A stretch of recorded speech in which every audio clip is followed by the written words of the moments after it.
ashabihi ahli sidqi wal wafa amma ba'du.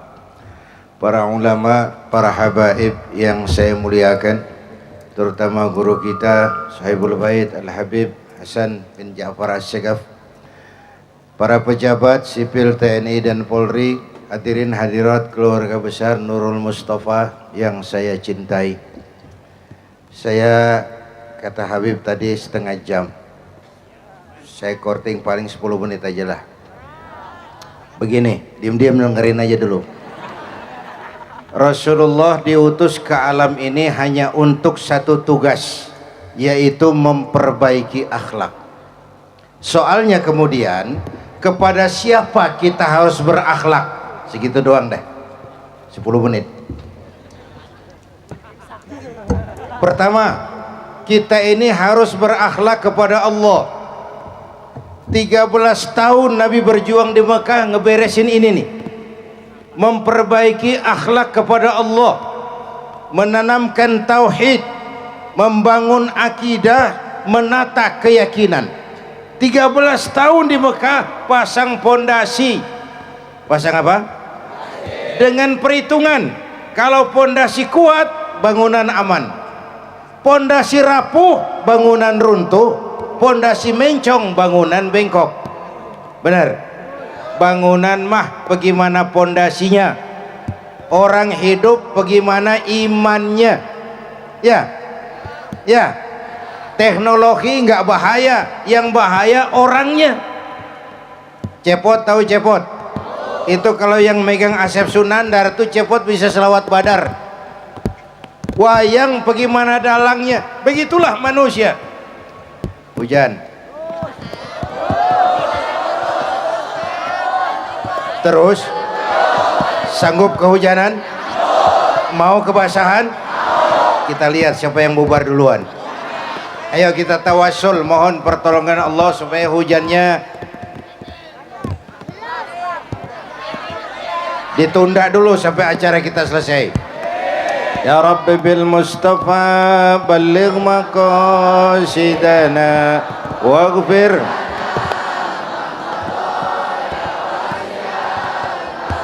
Muhammadun sayyidul kaunaini wa thaqalain wal fariqain min urbi wa min ajami.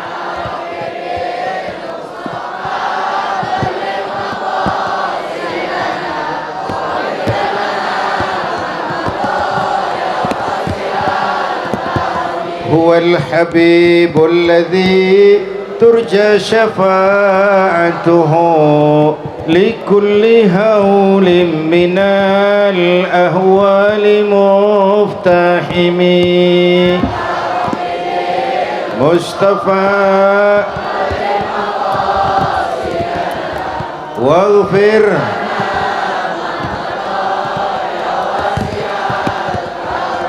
هو الحبيب الذي ترجى شفاعته لكل هول من الأهوال مفتحم مصطفى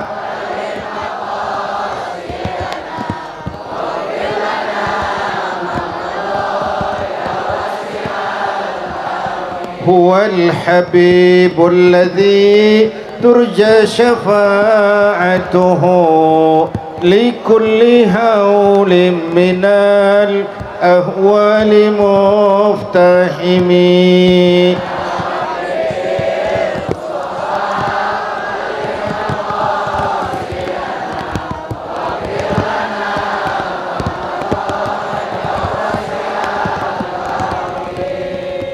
Terusin ya. Bagaimana cara berakhlak kepada Allah? Caranya dua. Pertama, jangan menyekutukannya dengan sesuatu pun. Yang kedua, jangan menyembah kecuali hanya kepadanya. Itu ikrar. Saya bersaksi tiada Tuhan selain Allah dan Nabi Muhammad utusan Allah, Nabi terakhir, tidak ada Nabi sesudah Nabi Muhammad. Harga mati, titik. Jelas? Kalau ada yang ngaku jadi nabi, wajib kagak percaya. Jelas? Jelas?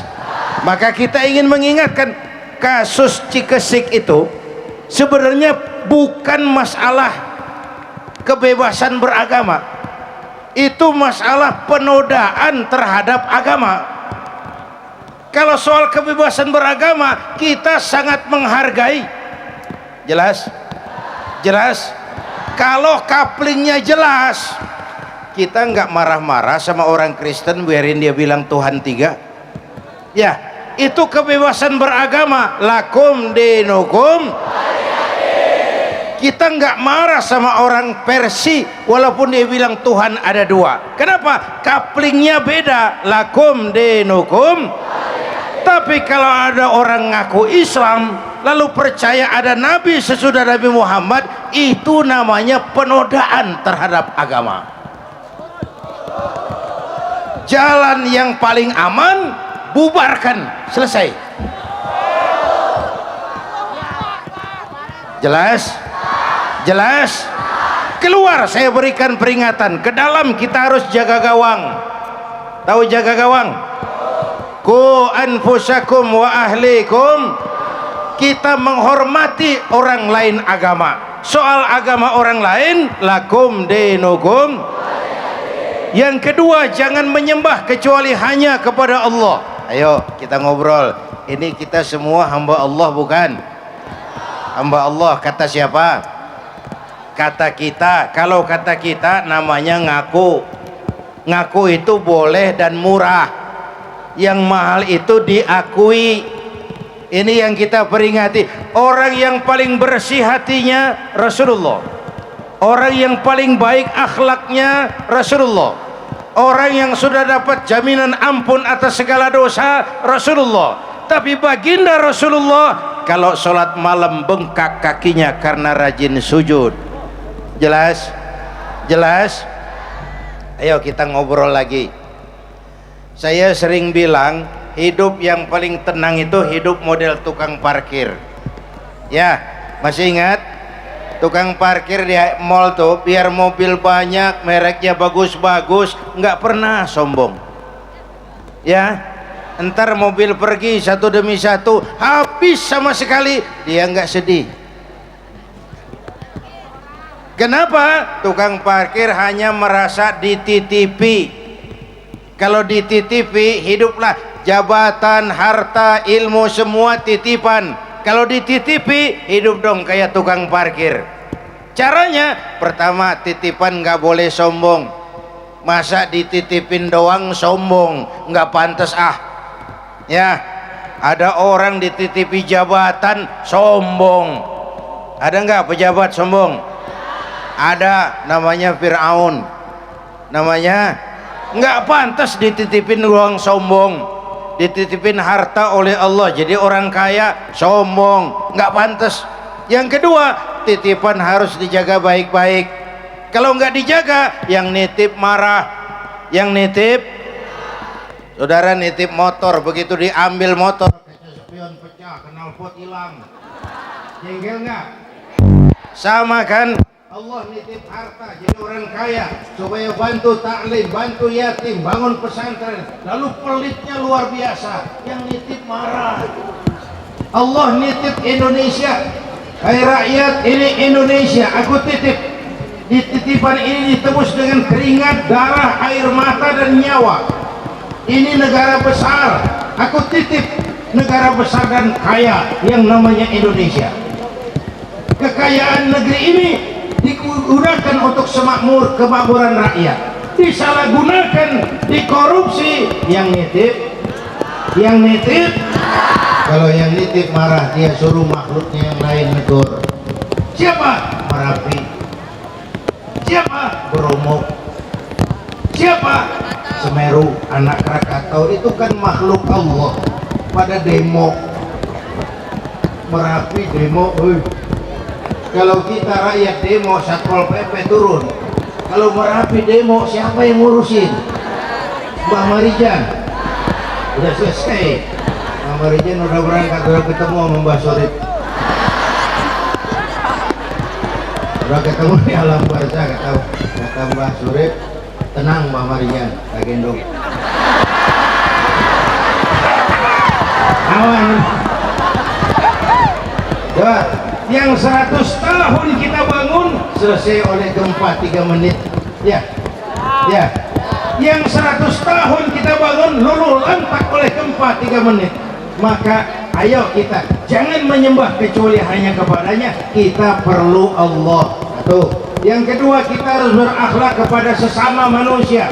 Siapa itu? Sesama muslim, saling rukun.